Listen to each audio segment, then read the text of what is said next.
11টি উপজেলায় pilot project হিসেবে আমাদের কৃষক কার্ড প্রদানের অনুষ্ঠানটি হচ্ছে।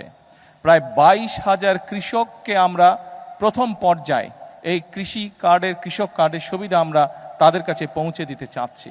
আমরা নির্বাচনের পূর্বে আমরা দেশের মানুষের কাছে যে সকল প্রতিশ্রুতিগুলি দিয়েছিলাম তার মধ্যে এই কৃষক কার্ডের প্রতিশ্রুতি ছিল।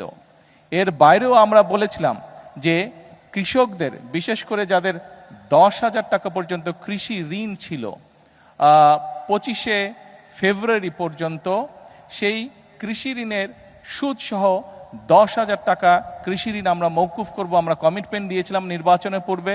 আল্লাহর রহমতে আমরা নির্বাচনের পরে প্রথম সপ্তাহের মধ্যেই আমরা সেই কাজটি সম্পন্ন করতে সক্ষম হয়েছি, যার মাধ্যমে সমগ্র বাংলাদেশে প্রায় 12 লক্ষ কৃষক এই সুবিধাটি পেয়েছে। আজকে আমরা হয়তো মাত্র 22,000 কৃষককে এই কৃষক কার্ডের সুবিধা আমরা এই মুহূর্তে পৌঁছে দিতে সক্ষম হয়েছি। বাট পর্যায়ক্রমিকভাবে ইনশাল্লাহ মন্ত্রণালয়ের কাছে, বাংলাদেশ সরকারের কাছে সরাসরি কৃষির সাথে সম্পর্কিত এরকম লিস্ট করা আছে কৃষি মন্ত্রণালয়ের মাধ্যমে। সেটি হচ্ছে প্রায় 2,75,00,000 কৃষক, তাই তো না? 2,75,00,000 কৃষক।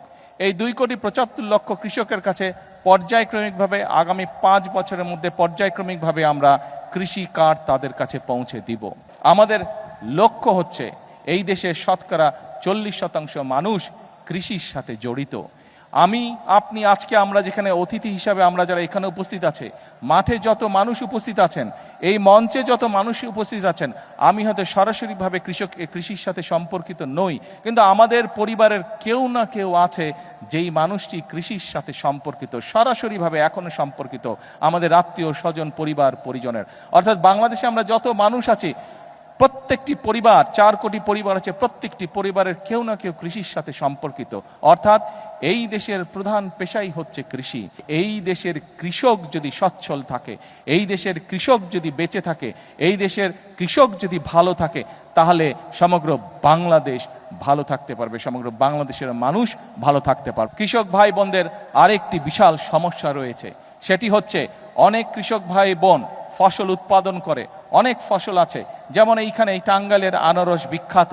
এই আনারস প্রচুর ফলে।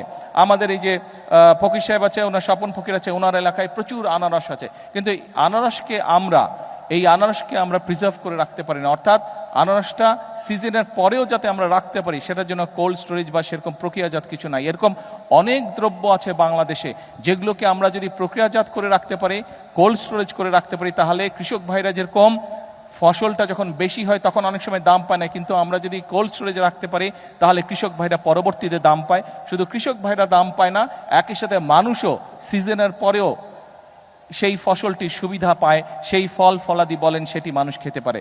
সেই জন্য এরই ভিতরে আমরা বিদেশিদের সাথেও কথা বলেছি, বিভিন্ন দেশ উৎসাহী, ইন্টারেস্টেড এই বিষয়ে আমাদেরকে সহযোগিতা করার জন্য। বাংলাদেশের অনেক ব্যবসায়ীরা তারা উৎসাহিত এই বিষয়ে পদক্ষেপ গ্রহণ করার জন্য।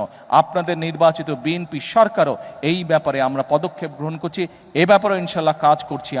আমরা চেষ্টা করছি বিভিন্ন জায়গায়, যে সকল জায়গায় ফসল নষ্ট হয়ে যায়, কোল্ড স্টোরেজ হবে, সেখানে ধীরে ধীরে আমরা কৃষক ভাইদের সুবিধার জন্য আমরা কোল্ড স্টোরেজ তৈরি করব, যাতে কৃষক ভাইরা তাদের ফসলের মেয়াদ আরও বেশি টাইম পর্যন্ত ধরে রাখতে সক্ষম হয়। খবরের কাগজ, নিখাত, নির্ভীক, নিরপেক্ষ।